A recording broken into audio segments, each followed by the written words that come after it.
Hey guys, welcome back to my channel. As the title says, in today's video, I'll be talking about Monique is facing another controversy as being difficult to work with.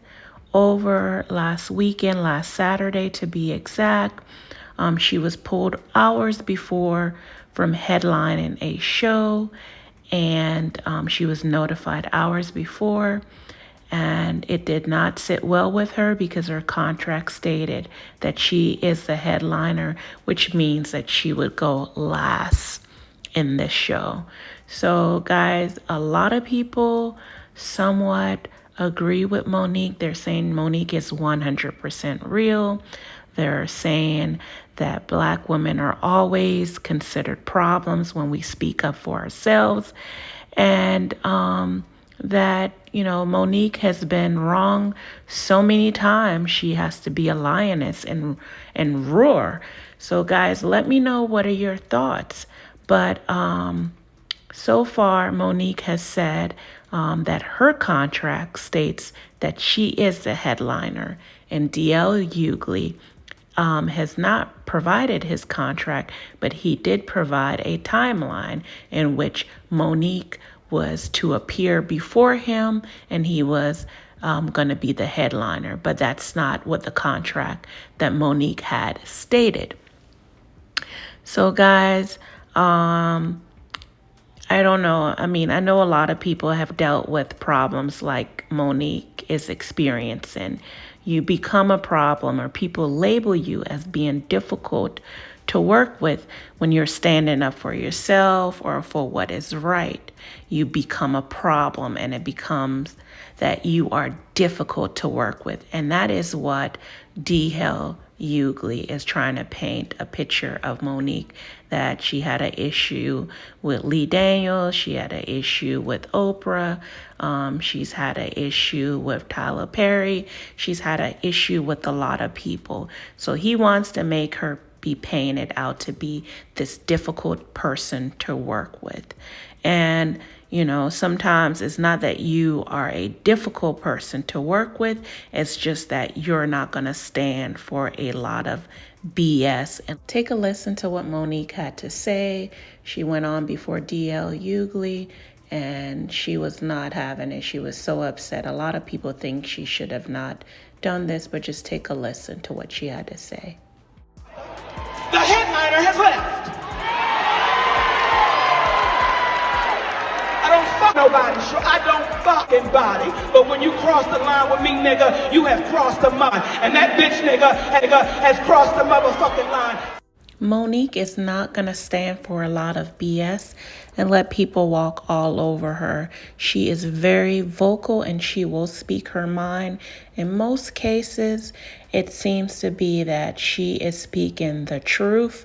As we all now know, Lee Daniels has apologized to Monique on stage in front of everybody.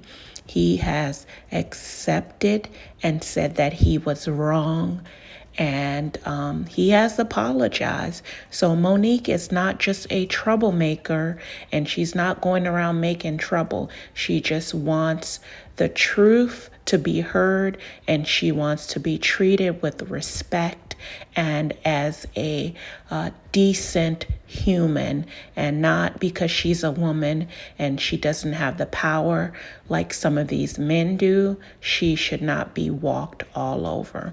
So guys, also Monique has gone live recently, a day ago, with her husband, and this is what they had to say. I will not play the whole video, but if you want to find the video, you can Google it on YouTube. But here is the clips detailing the background leading up to all of this. Time ago, when D.L. Hughley, he still has his radio show, and they called me to do an interview. I go on to do the interview, and I'm getting interviewed by the sister Jasmine, and I can't remember the other gentlemen that were in the room. It was one of his producers, and it was another gentleman on the radio. And please forgive me, I can't remember their names. So we're having a great time doing this interview. Well, when we get to the end of the interview, the sister Jasmine says, "Hey, Monique, would you like to play a game?" And I said, Okay, sis, let's play the game. Well, when she said the game is called Would You Rather. So I said, okay, I'm down for it.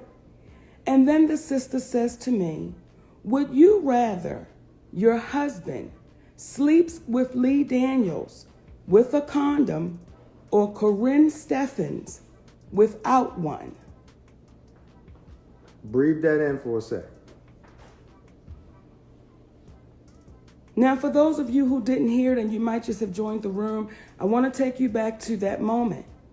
This sister, a black woman, asked me when they were playing this game called Would You Rather, hey, Monique, would you rather your husband sleeps with Lee Daniels with a condom or Corinne Steffens without one? Now, the question that I would ask anybody that's listening, is that offensive? Is that insulting? Is that going too far? And how, when you are pro-black or portray yourself as a pro-black man, how is that helpful to the community to ask, would you sleep with Lee Daniels with a condom? Would you prefer your husband sleep with Lee Daniels with a condom or Corinne Steffens without? Because any way Monique speaks on it, what happens? You're downgrading the other person. Yes. And despite the fact that Monique and Lee were having a rift at the time, she refused to say anything negatively against them in that regard. She wasn't going to play that. But to your point, then what happened? So, DL was not there that day. I said to his team, let me call DL Hughley, because what I know is that brother ain't down like that. He gonna have a problem with y'all saying that kind of foolishness. So I get DL Hughley's telephone number, and I call DL Hughley. And I said, hey man, I just did an interview with your people, and this is what they trying to run. Like, this is the game they trying to play. And DL's response was, that's just how we do, and that's what it is. I said, really, brother? So we attack families now? Like, what you doing? Like I said, that's just how we do. I said, DL, I would suggest you don't air that, because I don't think it's going to make you look good to the community. Now, if y'all notice, that never got aired, and I never said anything. Through the years, I never said anything. I kept it to myself, because what I knew was that I was going to see DL Hughley again. Now, after that situation happened, it let me know, for whatever reason, DL Hughley was not cool with me. For whatever reason. Then through the years, and I want y'all to hear me, please. Through the years, I've listened to this man talk about all that I'm not, what I didn't deserve. I was mentally ill. I was bitter. Me and my husband did poor business. I was selfish. I was fanatic. I was psychotic. Now, don't take my word, please. You can Google it for yourself. YouTube it for yourself. D.L. Hughley Speaks on Monique. And through the years, my babies, I said nothing, because I knew the day would come that I would see D.L. Hughley. Now, for every interview he's done, I didn't get it from nobody else's mouth. I watched it for myself. And I watched this brother sit down with that white cat, Vlad, and tell this white man all that I wasn't, as the white man told him all that me and my husband wasn't. And I watched D.L. Hughley go in. Now, it ain't that he just goes in on me. D.L. Hughley has a habit of saying freely what he wants to say about anybody. Ice Cube. Come on. Angela Stanton. Come on. Kanye West. Mm-hmm. Like the young babies. Islam. The young babies, the rappers, Young Thug and Gunna. Yeah. See, and let me tell y'all, when I made that joke about you, D.L. Hughley, I didn't think you would get tender in your feelings because you made the comment about the baby stage names and you said with names like that, don't you think they would wind up in jail? Well, that's what you said. Well, I thought I was coming back being clever, making a joke because you know back in the day when somebody was on the DL, you know what they were. I don't think you're a homosexual man, DL. I was making a joke and I can't believe you got tender. See, you got tender after you've talked for years. So let me be clear to you babies watching. Saturday night, I don't care where I went up on that stage, I was going to hand D.L. Hughley his ass. Because through the years, I've listened to this man speak so freely about my poor decisions, my life choices, and he spoke as if we had a conversation sitting down talking.